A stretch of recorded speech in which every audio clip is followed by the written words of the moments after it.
நண்பர்கள் அனைவருக்கும் வணக்கம். இன்னைக்கு பாத்தீங்கன்னா இந்த வீடியோல மும்பை இந்தியன்ஸோட ஐபிஎல் ஆக்ஷன் ரிவ்யூ தான் இந்த வீடியோல பார்க்க போறோம். ஸோ இந்த வீடியோவை கடைசி வரை ஸ்கிப் பண்ணாம பாருங்கன்னு சொல்லி நான் கேட்டுக்கிறேன்.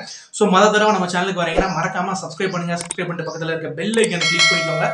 இந்த வீடியோவை மும்பை இந்தியன்ஸ் ஃபேன்ஸுக்கு ஷேர் பண்ணுங்க. ஸோ நீங்க பண்ற ஒவ்வொரு சப்ஸ்கிரைபும் ஒவ்வொரு ஷேரும் எனக்கு சின்ன சின்ன மோட்டிவேஷனா இருக்குங்கிறத நான் தெரிவிச்சுக்கிறேன்.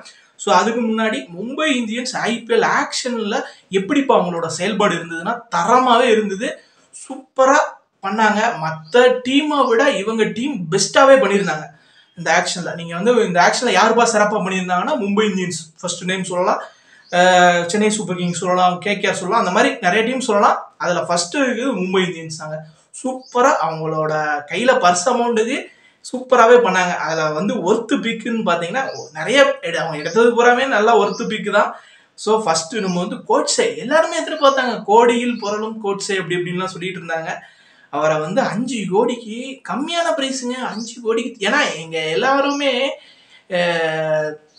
கமின்ஸ் மேலேயும் ஸ்டார்க் மேலேயும் அப்படி போயிட்டு இருந்த நேரத்தில் கோட்ஸே டக்குன்னு ஒரு 5 கோடியில் தூக்கி போடுப்பா சாப்பிடுங்க அப்படின்னு உள்ள தூக்கி போட்டாங்க. சூப்பரான பையி தில்சன் மதுசங்கா. ஸோ இப்போ தான் ஸ்ரீலங்காவில் வந்து பயங்கரமாக வளர்ந்துக்கிட்டு இருக்கிறாரு. ஸோ ஒரு left hand fast bowler. So அவரால் வந்து பவர் பிளேடையும் போட முடியும், டெத்லையும் போட முடியும். ஸோ மும்பை இந்தியன்ஸ் பிளேயிங் லெவனில் கண்டிப்பாக இருப்பார். மும்பை இந்தியன்ஸ் பிளேயிங் லெவனில் ஒரு லெஃப்ட் ஹேண்ட் ஃபாஸ்ட் பவுலர் எப்போவுமே உண்டு ஓவர்சீஸ் ஸ்லாட்டில். அதில் கண்டிப்பாக இவர் இருக்கிறாரு. ஸோ இவரை வந்து 4 கோடி 60 லட்சத்துக்கு பிக் பண்ணிடுறாங்க. இதுவும் ஒரு தரமான பிக்கு.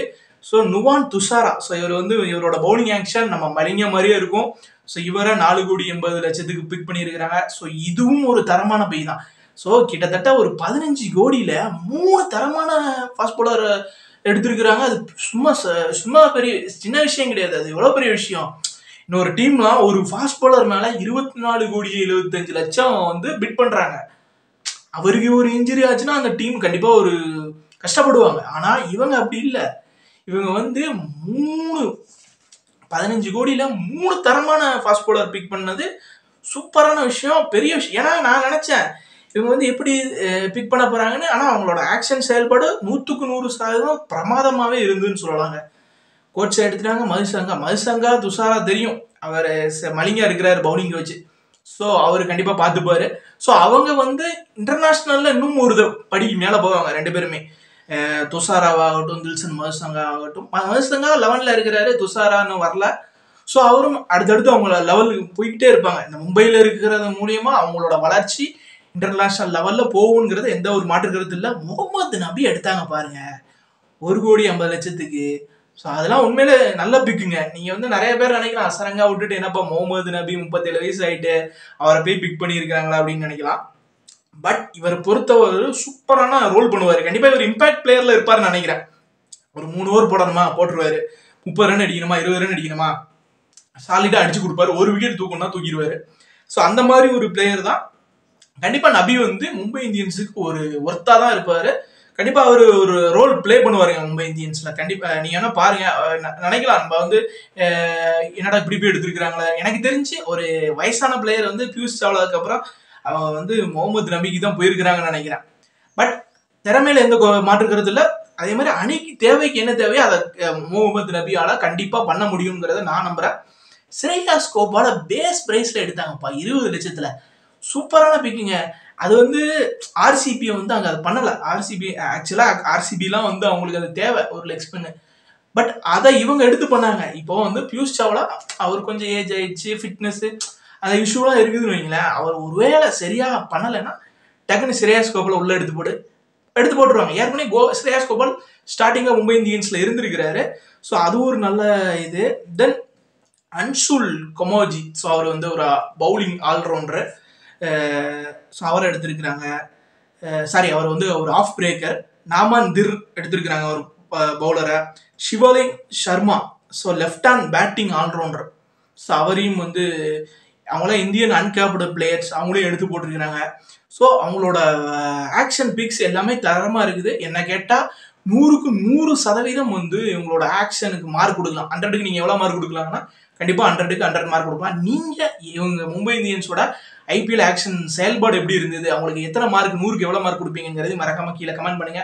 ஸோ அவங்களோட ஸ்ட்ராங்கஸ்ட் பிளேயிங் 11 பார்த்தீங்கன்னா Rohit Sharma number 1, number 2 Ishan Kishan, number 3 Suryakumar Yadav, number 4 Tilak Varma, number 5 Nehal Wadhera, number 6 Hardik Pandya captain, number 7 Tim David, number 8 Coetzee, number 9 Bumrah, number 10 Piyush Chawla, number 11 வந்து மதுசங்கா. இம்பாக்ட் பிளேயர் வந்து முகமது நபி. ஒருவேளை ஹர்திக் பாண்டியா வந்து பவுலிங் போட முடியலன்னா ஸோ அந்த நேகல் வதேராவுக்கு பதிலாக ஆகாஷ் மதுவால் அந்த ரோல் இருக்குமோ அப்படின்னு நமக்கு தோணுது. ஸோ அந்த இது வேணா பார்த்துக்கலாம். மற்றபடி என்ன கேட்டால் இம்பாக்ட் பிளேயர் முகமது நபி இருக்கிறது நல்லா இருக்குமோ அப்படின்னு நினைப்பேன். பிளேயிங் 11ல் ஆடுறத விட ஒரு இம்பாக்டாக இருக்கலாம், சூப்பராக இருக்கும், அவரோட ரோல் சூப்பராக இருக்கும். ஸோ அப்படிதான் நாங்கள் எதிர்பார்க்குறோம். 3 ஓவர்சீஸ் ஆடுவாங்க. 3 ஓவர்சீஸ் வந்து டிம் டேவிட், கோட்ஸே, தில்சன் மதுசங்கா ஆடுவாங்க. முகமது நபியை ஒரு இம்பாக்டாக வைப்பாங்க நான் நம்புகிறேன். ஸோ மும்பை இந்தியன்ஸ் ஸ்ட்ராங் 11 பயங்கரமாக இருக்குது. அவங்களோட பிக்ஸும் சூப்பராக இருக்குது. கண்டிப்பாக ஃபைனல் போவாங்க, கப்பை தூக்குவாங்க, பிளே ஆஃபை தாண்டி ஃபைனல் போயிடுவாங்க, அந்த உறுதியாக நம்ம சொல்ல முடியும். ஸோ கப்பு படிப்பாங்க. எல்லா டீமில் எல்லாமே ஏற்கனவே அவங்க இந்தியன் பிளேயர்ஸ் வச்சே ஸ்ட்ராங் பண்ணாங்க. இப்போ பவுலிங் டிபார்ட்மெண்ட் இந்த ஆக்ஷனில் பவுலிங்கை நல்லா மெருகேற்றி நல்லா ஸ்ட்ராங் ஆக்கி கடப்பாறை பவுலிங் அட்டாக், கடப்பாறை பேட்டிங் அட்டாக், அந்த மாதிரி ஒரு கடப்பாறை டீமாக இருக்கிறாங்க. என்ன குறை மும்பை இந்தியன்ஸில் அப்படின்னா என்ன குறை, ஃபேன்ஸ் மத்தியில் என்ன குறை அப்படின்னு கேட்டிங்கன்னா ரோஹித் சர்மா வந்து கேப்டன் பதவியிலேருந்து இது பண்ணது தான். ஸோ அது அவங்க டீமுக்குள்ளே என்ன நடந்ததுன்னு தெரியல. ஹர்திக் பாண்டியா அதை ஒரு டிமாண்டை வச்சு தான் உள்ளே வந்திருக்கிறாரு. பட் அது வந்து ஃபேன்ஸ் மத்தியில் கொஞ்சம் இப்போ என்ன தேவை இருந்திருக்கு, ஒரு சீசனோ ஒரு 2 சீசனோ மிஞ்சி போனால் 2-3 சீசன் ரோஹித் சர்மா ஆடுவார். ஸோ அவர் ஆடுறவர் கேப்டனாக இருக்கலாம். அவர் இப்போ கூட இன்டர்நேஷ்னலில் அவர் கூப்பிடுறாங்க.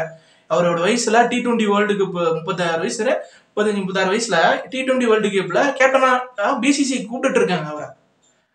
அவர் சரின்னா டக்குன்னு உள்ள போட்டு கேப்டனாக ஆக்கிடுவாங்க 2024 வேர்ல்டு கப்பில். இந்த மாதிரி சமயத்தில் வந்து அதை ஒரு அந்த சர்ச்சையை தவிர்த்து இருந்திருக்கலாம். அது மூலயமா நிறைய ஃபாலோவர்ஸ் வந்து அவங்க லாஸ் ஆனாங்க. நிறைய ஃபேன்ஸ் இன்னுமே கடுப்பாக இருக்கிறாங்க. இன்னொரு பக்கம் போச்சு, ரோஹித் சர்மா வந்து அங்கே போகிறாரு, ரோஹித் சர்மா இங்கே போகிறாரு, சிஎஸ்கே போகிறாரு, டெல்லி போகிறாரு, சூரியகுமார் யாதவ் இங்கே போகிறாரு, பும்ரா அங்கே போகிறாரு. யாரும் எங்கேயும் போல, எல்லாரும் மும்பையில் தான் ஆட போகிறாங்க. கேப்டன் மட்டும்தான் வேற. ஸோ அந்த ஒரு விஷயம் மும்பை இந்தியன் ஸ்டைலில் கொஞ்சம் அவசரப்பட்டிருக்க வேண்டாமோன்னு தோணுது. மற்றபடி அவங்க டீமில் குறை சொல்கிற மாதிரி எதுவுமே இல்லை. ஸோ டீம் நல்லா ஸ்ட்ராங்காகவே இருக்குது. ஸோ நீங்கள் மும்பை இந்தியன்ஸோட ஆக்ஷனுக்கு எத்தனை மார்க் கொடுப்பீங்க அதை மறக்காமல் கமெண்ட் பண்ணுங்கள். உங்களோட ஸ்ட்ராங்கஸ்ட் பிளேயிங் 11 வித் இம்பாக்ட் பிளேயரோட கீழே ரெண்டையுமே கமெண்ட் பண்ணுங்கள். இந்த வீடியோவை மும்பை இந்தியன்ஸ் ஃபேன்ஸுக்கு ஷேர் பண்ணுங்கள். இந்த வீடியோ பிடிச்சிருந்தா லைக் பண்ணுங்கள். ஸோ மறக்காமல் உங்களோட கருத்துக்களை கீழே கமெண்ட் பாக்ஸில் தெரிவிங்க. சப்ஸ்கிரைப் பண்ணுங்கள். சப்ஸ்கிரைப் பண்ணுற பக்கத்தில் இருக்க பெல் ஐகான் கிளிக் பண்ணிக்கோங்க. அடுத்தடுத்த வீடியோஸ் வந்துக்கிட்டே இருக்குது. ஸோ அடுத்த வீடியோவில் உங்களை வந்து சந்திக்கலாம். அன்டில் தென் பாய்.